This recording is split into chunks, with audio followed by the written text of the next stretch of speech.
Hey friends, I'm having a really rough day. I don't know about you.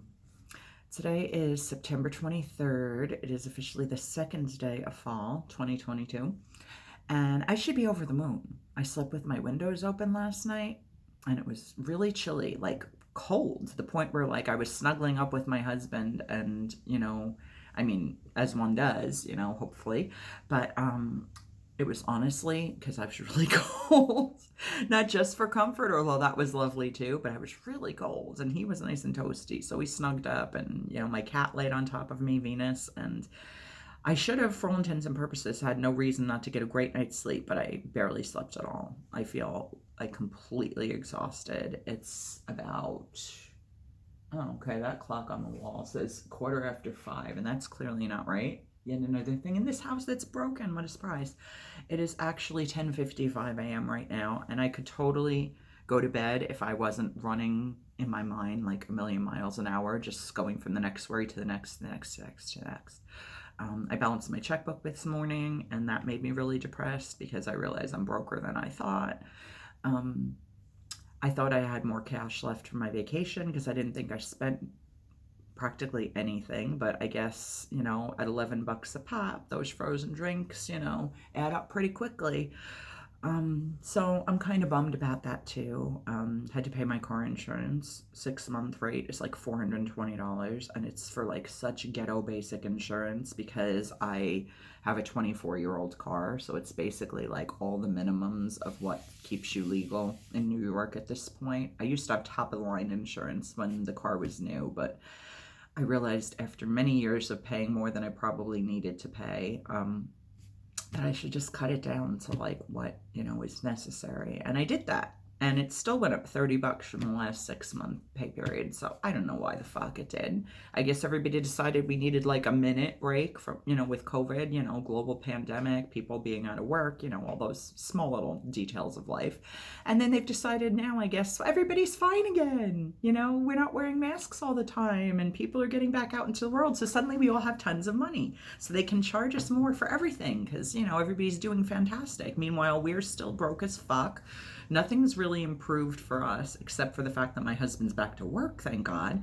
But I'm still a fucking mess that can't work. In fact, I just had to get documentation from 3 of my doctors indicating that for stupid paperwork that needs to be done. Eventually I will be applying for disability. I know I won't get it probably because the disability system, at least in the United States, fucking sucks. And if you are disabled due to mental illness, they look at you like you're just lazy and why don't you just get your ass out and work? And they don't understand that, granted, my limbs and everything may be able to function. And sure, I can probably lift light weights and I could probably use a cash register like I did last 15 years ago when I had my last job. But the fact of the matter is, it doesn't stop the panic attacks. It doesn't stop the constant anxiety and depression and suicidal ideation and literally wanting to run out in traffic when I think about having to go to any place of business. It's really, really hard for me to commit to being anywhere at a specific time unless it's something that's pleasurable. I mean, I do it if I have to, but the thought of like going to a job, even a part-time job, like I feel sick to my stomach right now. Like I want to just do bad things. It's not a choice. It's not something I'm proud of. It's not something that, makes me feel good about myself. And just adding that to the list of other things about myself I don't feel good about. I mean, that list is fucking endless and it grows every day. Like it's always 1 step forward, 2 steps back with me. It feels like I start to get a handle on certain things and then other things come in. It's like just when I start to feel like I'm rising where my head's above the water, then in comes another crashing tidal wave. And it's really fucking hard. It's really fucking hard. My husband and I live with my mother. We didn't intend to. When we left Florida in 2013, we fully expected to be here for 6 months and then get our own place. And now here we are in 2022, still living with her. She's broke, we're broke. She owns this house, but the taxes are so fucking high. I just don't know how we're going to be able to stay here for a very long time, and my mom tends to not want to deal with things. Gee, I wonder where I got that from. So she doesn't really like to face the reality of how dire things are. She tries to put on a happy face and say whatever and feel like things are going to eventually work out, but they don't. I mean, my dad dying when he was 53 years old, that clearly was not according to plan. My brother dying at 36, her being the eldest of 5 siblings, and since 2012 only 2 of them remain, my mom and the youngest sibling, her sister Doris. So over the course of 10 years, I've lost 2 uncles and an aunt. Many other relatives and pets and just a lot. But, right? Who doesn't have shit they have to deal with? But I feel like when you don't have a stable brain and like stable mental health to function on a normal day, that, when all these things pile up on top of each other, it's just becomes so unbearable. And I'm owning it. I start wanting to do destructive things to myself. I haven't. I do. I don't know. How personal do I want to get with you guys? I get really personal with you guys. My life is an open book, so whatever. I don't really do destructive things. I smoke too much weed for sure. I've only been smoking for about 13 or 14 months, but I smoke a lot of weed, and that's hard too. Not only because it's, something that helps me get through the day, but weed's not cheap. It's not something you would think of as a necessary expense in most instances, but it's become that for me because it really helps me cope with life as beautifully as I'm coping with it right now. Could you imagine if I didn't have that? Between my antidepressant and my anti-anxiety med, and the other one that's technically, I guess, also an anti-anxiety med, but I'm not really sure. It's primarily for helping me sleep. Didn't help last night. I have my meds, I have weekly therapy, and I have monthly sessions with a psychiatric nurse practitioner, and that's a whole other thing. He finally gave the one the boot that has been awful to me since we started. She was very brusque, very insensitive, very uncaring and cold, consistently late to every telehealth session over the course of almost a year. And then the other day when I needed her to help me with paperwork to submit to a government office, she waited 5 days, even though I told her it was time is of the essence. I need this paperwork ASAP. She waited 5 days until I poked her a second time to say, just confirming you got that paperwork, that I scanned and sent to you. Could you please fill it out and send it back to me? To write back to me very brusquely and rudely, oh, well, I don't do paperwork. You're just going to have to call the main office and find someone here to do it. And she couldn't do even as little as provide the fucking number of the office. So I was like, that's it. I'm done with this bitch. And of course, I made my husband make the call to get rid of her because I'm a pussy and I can't even handle phone calls. But he did. And long story short, I am getting a new psychiatric nurse practitioner that I will be seeing and doing telehealth with starting next Thursday. So I guess, yay. I finally have Tatiana out of my life. And she, yeah. The less said about her, the better. I can't even believe I spoke her name, but yeah. My therapist totally tells me all the time, you can't expect people in the psychiatric field to be as compassionate and warm and fuzzy as people who are therapists and psychologists, and in her case, a social worker. We do this because we really want to help. And I'm not saying that psychiatrists don't want to help, but with all the psychiatrists that I've dealt with in my life, and there have probably been at least a dozen in my 49 years on the planet, none of them have been warm and fuzzy, but actually one was, but then she left town apparently and mysteriously left the firm where she worked after we had 2 sessions together, which is why I got the lovely Tatiana. And I don't know. It's just been a lot. It's just been a lot. I came back for an amazing few days in Atlantic City. We went to a horror convention and we had the best time and we saw so many friends and we made new friends and it was so wonderful. And to be at like the peak of happiness in my place where I feel most myself and most comfortable with people as I'm surrounded by people who care and love me, so I feel more confident and more able to just be who I am without fear of judgment or repercussions. And now I'm back home, and life is back to business as usual. Still don't have a job, still broke, still living with my mom.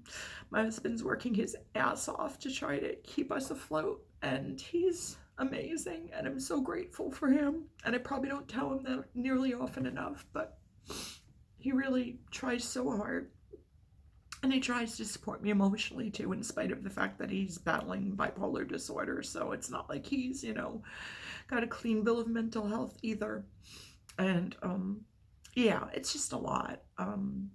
I finally, when Brian spoke to the office manager at the place where my former nurse practitioner was and my new one works out of, first of all, they were horrified that Tatiana had been so neglectful, that she was so rude. They even said to Brian, like, okay, so she doesn't fill out the paperwork. It has to be given to someone in the office to fill out. Why can't she walk 2 steps and hand it to someone to fill out and then just sign it? Why is she telling you you need to call the office and you need to make those arrangements? And she doesn't even provide you the number. And the fact that she's consistently late and unkind to you, which I really feel like she's been unkind to me, frankly. I gave her some leeway. She's from a European, former Soviet nation, and I am not judging. It's Ukraine. I am of Ukrainian ancestry. My grandfather, my late grandfather, all of my grandparents are dead, but my late paternal grandfather was born in Kiev, which was Kiev, Russia back then, and now it's Kiev, Ukraine. So I get it. I get it. Sometimes people, from those nations are a little more cold, and the fact that combined with that she's in psychiatric work, necessarily going to be my BFF and warm and fuzzy, but she was just unnecessarily unkind and insensitive. I mean, to the point where, like, just ignorance. Like, I gave her my cell phone number and she called my house phone one time. So I was running to chase the phone down because we'd had 16 different issues with getting my fucking 5 minutes that she gives me a month session underway, that I rolled my ankle, and I've had issues with my ankle ever since. And this happened like 4 months ago. I mean, granted, that's not her fault that I rolled my ankle, but it's her fault that I had to get up and run and sprint to answer a phone in another room instead of the cell phone in my hand because she didn't have the right number. That somehow was my fault, even though it was in my records. I don't know. I'm really glad to be rid of her. I'm really glad to be starting fresh with someone new yet again next week. My third psychiatric member of my team that I'll be experiencing in a year, probably. I hope 3rd time's the charm and that this one works out. I've been told, my husband was told by the office manager that she actually chose this woman specifically. She knew of my diagnoses and said, she's really a caring, compassionate person, and I think you guys will be a really good fit. And it's nice that someone actually gave that some thought and didn't just go eeny, meeny, miny, moe and stick me with somebody. And I genuinely think that she did put in that effort, or else why say anything at all? Besides, okay, this is the name of the person that Carrie will be seeing going forward.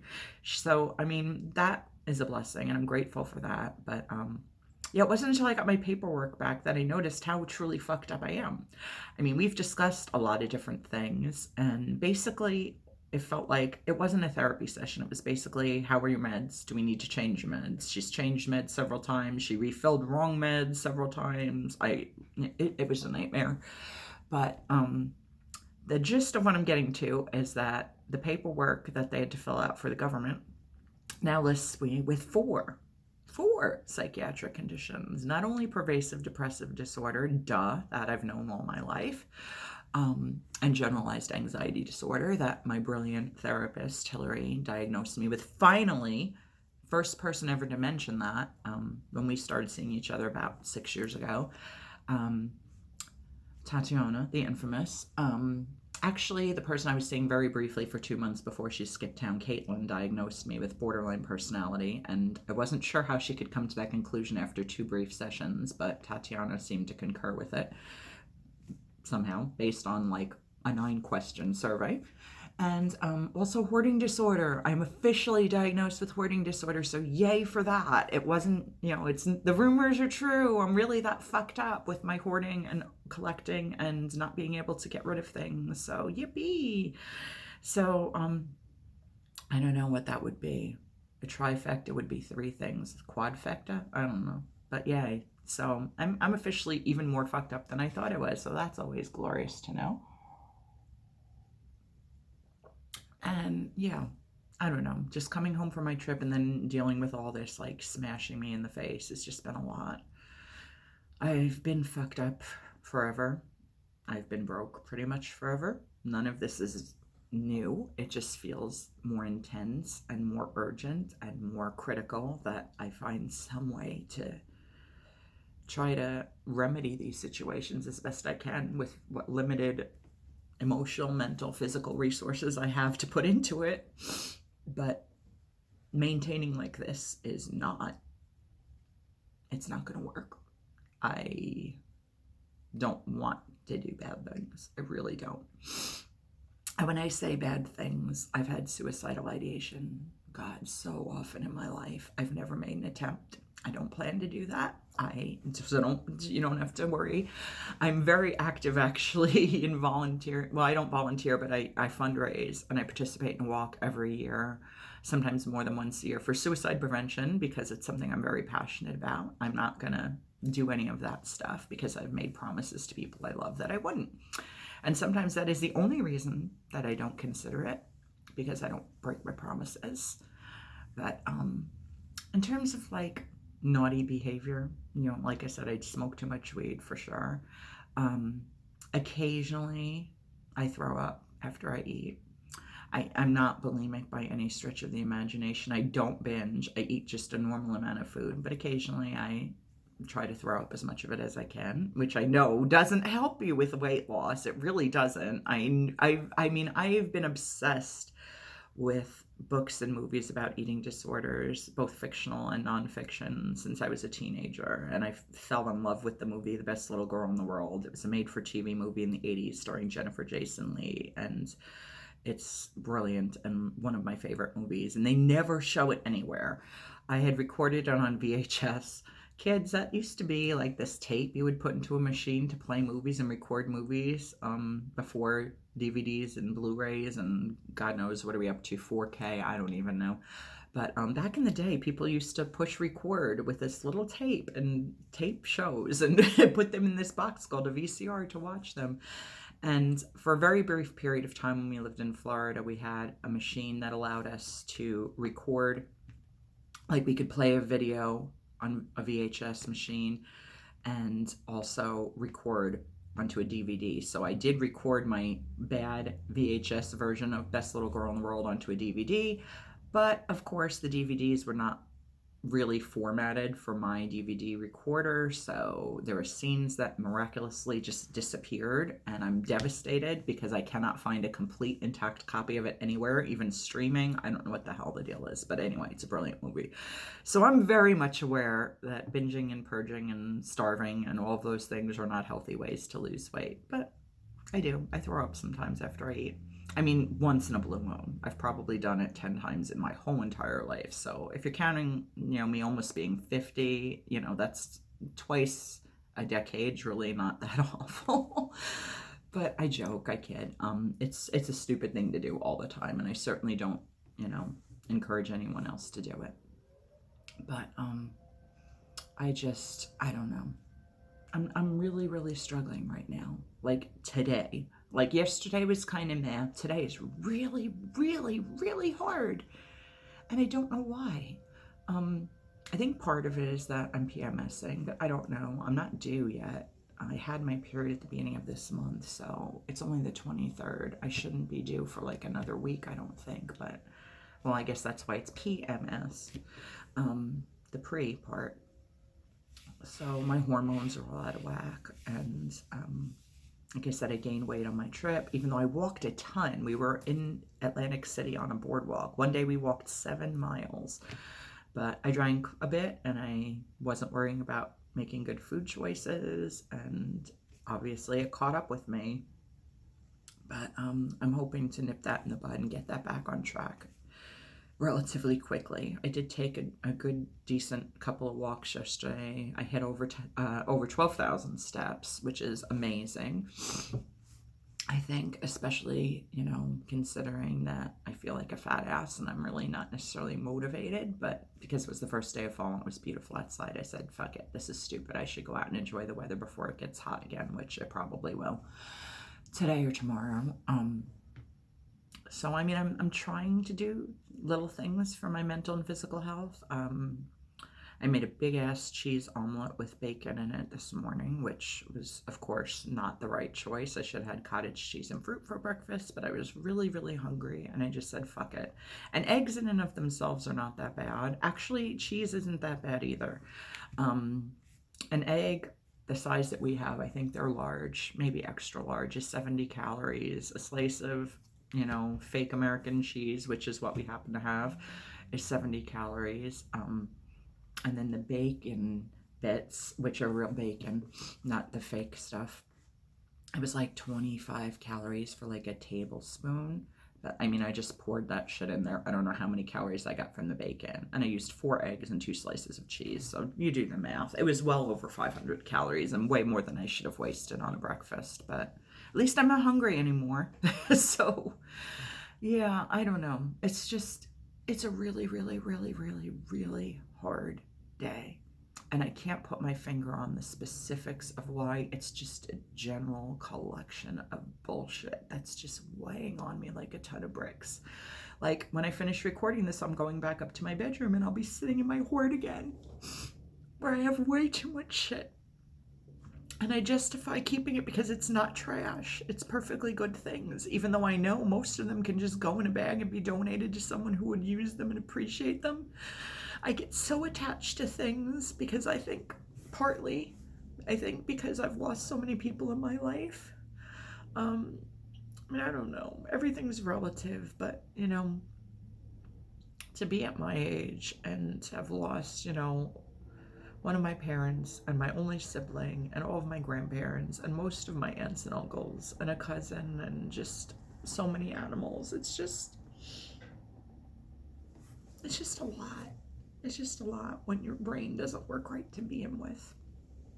So I'm in a really, really bad headspace today, in spite of my previous video, which was an incredibly lovely friend mail from my friend Louise all the way in Wales, who took the time to spend money to ship me something and choose special gifts that made me so happy. But it just goes to show that mental health is not situational most of the time. It's just there. I don't have to have a trigger to be crying like this. This is just my life. It's a day that ends in Y. That's enough reason to be sitting here weeping on camera. And I just hope that this is beneficial and relatable to some of you. I may post this and then end up deleting it because I feel stupid and vulnerable, but I don't know. I always feel like when I share videos like this, if even one person can relate or feel a little bit less alone, then it's worth me making an ass of myself. I really don't have much shame when it comes to things like that. I mean, who the fuck am I in this world, If I disappeared, there'd be people that would be sad, but in the grand scheme of things, I've created nothing. I've left nothing. And that's not true. I wrote a fucking book. I just have to finish editing it and try to see if I can find a publisher, because I really don't want to self-publish unless I have to, like last resort. No judgment of people that do. It's just not the choice that I want to make. But that would require something to go right. And I'm not used to things going right. And my husband's correct. Things do go right a lot. And the things that go wrong last a lot longer and stay a lot longer with me than things that go well. So, I mean, sometimes things do go right, but it's like I said to my husband and my best friend many, many, many times, and they both, can relate to this, that if you're in a room with 100 people and 99 of them love the fucking shit out of you, who are you going to think about at the end of the day? Or even in the moment? But that one fucking person, why don't they like me? Why don't they love me? What's wrong with me? It doesn't matter if it's only one person. And maybe they're just, I don't know. Maybe they're having a bad day too. Maybe it has nothing to do with them not liking me. But if I get like a weird look or, a strange reaction to something or, a comment I make, a joke or whatever falls flat or is misunderstood or not understood at all, I just feel like I am made to fail. And that's pretty much my current state of existence. I miss my friends. And I know that I won't see most of them. Of the ones I even still can see, because some have spread across the country. And, that makes it really that much harder. But even the ones that are relatively local, and by local I mean I see them at conventions because we live in different states. It's not even like, drive an hour and you could go see them, It's, the thought that I'm probably not going to see most of those people until March, which is when the next convention is that we think we might be able to afford to go to. And we're in September. That's 6 months away. 6 fucking months. I mean, I've had a deluge of great experiences this year, but the thought that there's nothing left in terms of, cons and being with my con family. And I just say con family because it, specifies them from people I've met other ways. My family is my family. I have many, many, many wonderful friends who I consider family, and I'm very grateful and fortunate for that. But the idea of not seeing those people, and like I said, some have moved, and one is moving at the end of the year. And the thought of just losing more people that I love is so incredibly unbearable to think about. And I know I'm not losing them. I mean, they're not dying, thank God. But they won't be here physically where I can see them, and hug them and spend time with them. And that hurts so badly. Because the number of people that I'm really close to that are within a reasonable distance to spend time together are less than I can count on one hand. And obviously they all have lives of their own and their own situations to deal with, so it's not like they're just constantly accessible to me. And that, of course, also feels like a rejection, even though I know it's not. I know it's not. I know my friends love me. I know my friends are doing the best they can, just like I am, but I just feel, I don't know. I have my mom and I have my husband and I have my cats, and I'm so grateful for them. I don't want to sound like they are not important to me, because of course they are. But I mean, I don't know. I don't even know what I'm saying at this point. I'm fucking snotting all over the place. I don't even care, whatever. Just call me Heather Donahue. Because I feel like Blair Witch in that scene when she's crying and her nose runs. And I'm like, yeah. How do you put that on camera? Well, guess what? I'm putting it on camera. And it's not even acting. I don't know what else to say. This could just keep going on all day long. And it's probably not, at this point, beneficial to anybody, including me. So I'm going to wrap up. But, I just want to let you guys know that if you're struggling financially, mentally, emotionally, physically, in whatever way you are, you're not alone. I feel you. I see you. I recognize what you're going through because I'm right there with you. And I just have to make more of an effort to be grateful for what I do have and not live my life in constant fear of what I don't or what I may lose. Because I really don't want to lose any more things. I can't handle that right now. I need to know that my people aren't going anywhere. Physically they might be, but emotionally I need to know that they're still invested in me and our relationships. Because I love them so much that I really would be dead if I didn't have them. And there are times I don't want to be anyway. But I made that stupid fucking promise. And I can't break it. And I really don't want to break it. I don't want to be dead. I just want to not feel like this. Because this is not even the most, I can't think of the word. There's a movie I love called Imitation of Life. This is not even remotely an imitation of life. This is so far. It's not even a reasonable facsimile of a life. It's just existing and trying to lay my head on my pillow at the end of the day and still be breathing. That's really the best I can do right now. That's all I can give. I'm not going to kill myself. I'm not.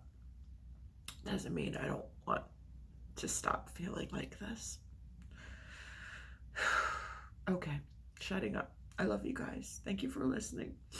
I'll be back soon with more stuff, my usual spiel, but yeah, I just, I needed to put this out there. I needed this cry. I don't think I've really cried since we lost our cat Shamrock in May. I really don't think I have. I fight it so hard. I mean, I don't even watch emotional TV or movies much anymore because I just don't want to fucking cry because I feel like once I start like this, I won't stop. I'm gonna smoke some weed. I'm gonna finish my cup of coffee. Maybe I'll put on clothes. Believe it or not, this is actually pajamas under this vest, but it's actually a dress I got for really cheap years ago at like Walmart or Target. It's actually shaped like a capsule that says chill. It's like it's supposed to be like a chill pill, but it's only a size medium or something, and I'm way too fat for it, but I love to wear it to sleep in, hence the vest over top here so that like my nips aren't sticking out because that's inappropriate for a video, at least a video of mine. We're just spilling all the tea today. But put on some regular clothes and wash my face and try to calm my nerves somewhat, and maybe take a drive with my mom or something to go spend money I don't have to spend. But I have 20% off at Big Lots, and one of the things that makes me so happy that's so simple is face masks and foot masks, and they'd only be 80 cents, so I'm going to stock up on those because it's important to have small things that make you feel happy, and I need more of that in my life. This is going to probably cut me off, so I'm ending now. I love you all. Thanks so much, and keep on keeping on, okay? Don't give up. In spite of me, there is hope. Have a great one, guys. Bye.